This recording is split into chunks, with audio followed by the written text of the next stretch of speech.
देखो क्या कह रहा है नेक्स्ट केस में भाई, हमसे कह रहा है ये सिर्फ इतनी सी बात है कि if he withdrew 6,000 rupees beginning of every 6 month, इनका ये कहना है कि हर 6 महीने की बिगिनिंग पे निकाल लेता है। तो साल भर को अगर 6 महीनों में बांटोगे आप लोग, तो 6 महीने कैसे बटेंगे भाई, एक तो 6 महीने ये हो गए और एक 6 महीने ये हो गए। तो इनका कहना बस इतना सा है कि हर 6 महीने की बिगिनिंग पर ये पैसे निकाल लेते हैं। तो इस 6 महीने की बिगिनिंग होती है 1 अप्रैल, और इस नेक्स्ट 6 मंथ की जो बिगनिंग होती है 1 अक्टूबर।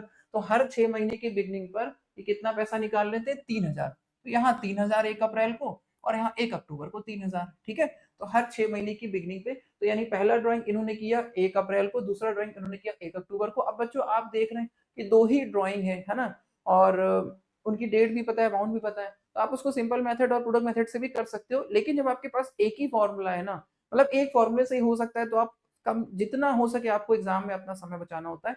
मतलब दो ही ड्राइंग है, मेरे कहने का मतलब यहाँ पर 12, 5, 6, 10 ड्राइंग नहीं है, ठीक है। और कॉन्सेप्ट आपका वही है, देखो अमाउंट सेम है, और एक ड्राइंग से दूसरे ड्राइंग के बीच गैपिंग भी 6 महीने की है ना, क्योंकि पहला ड्राइंग 1 अप्रैल को किया, 6 महीने तक रुका, फिर 1 अक्टूबर को किया, फिर 6 महीने तक कोई और ड्राइंग नहीं किया। मतलब एक ड्राइंग के बाद ये दूसरा ड्राइंग करने में 6 महीने का गैप तो दे देता है। तो अमाउंट कॉन्सेप्ट वही है कि गैपिंग सेम, अमाउंट सेम, तो हम एवरेज मंथ वाला ही कॉन्सेप्ट लगा सकते हैं। अच्छा, यहाँ पर आप क्या कर सकते हो, सिंपल एंड प्रोडक्ट मेथड से भी कर सकते हो, क्योंकि दो ही ड्राइंग है। लेकिन फिर भी उससे ज्यादा जल्दी आपका इस फॉर्मूले से होगा, तो एग्जाम में हमेशा आपको समय बचाने की तरफ वाला जो मेथड है वो लेना है। अब टोटल ड्राइंग कितना होगा, 3 3 6,000, 6,000 टोटल ड्राइंग है।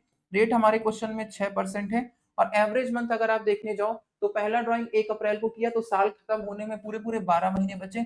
आखिरी ड्राइंग 1 अक्टूबर को किया तो साल खत्म होने में पूरे पूरे 6 महीने बचे, अक्टूबर भी काउंट हो रहा है, ठीक है। तो 18, सॉरी यहाँ पर आपका क्या है, यहाँ पर आपका जो है यहाँ पर 2 है, ठीक है, 2।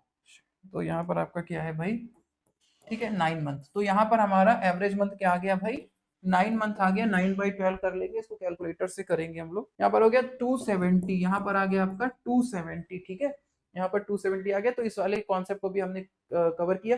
जैसा कि मैंने बताया आपको कि इंटरेस्ट ऑन ड्राइंग आपके लिए अलग से पढ़ना इसलिए ज्यादा जरूरी है, क्योंकि पार्टनर्स के ड्राइंग करने के देखिए कितने तरीके, और हर केस में आपको इंटरेस्ट निकालना आना चाहिए अलग से। फिर जब आपके बीएल एप्रोप्रिएशन वाले क्वेश्चंस में इंटरेस्ट ऑन ड्राइंग कैलकुलेट करते वक्त पार्टनर्स के ड्राइंग के इनमें से कोई भी नेचर दिए होंगे, आप बहुत क्विकली आराम से कर लोगे, ठीक है। तो सारे केस आपको अलग से समझने जरूरी, इसलिए इंटरेस्ट ड्राइंग का टॉपिक मैं आपको एक अलग से कवर करा रहा हूँ, ठीक है।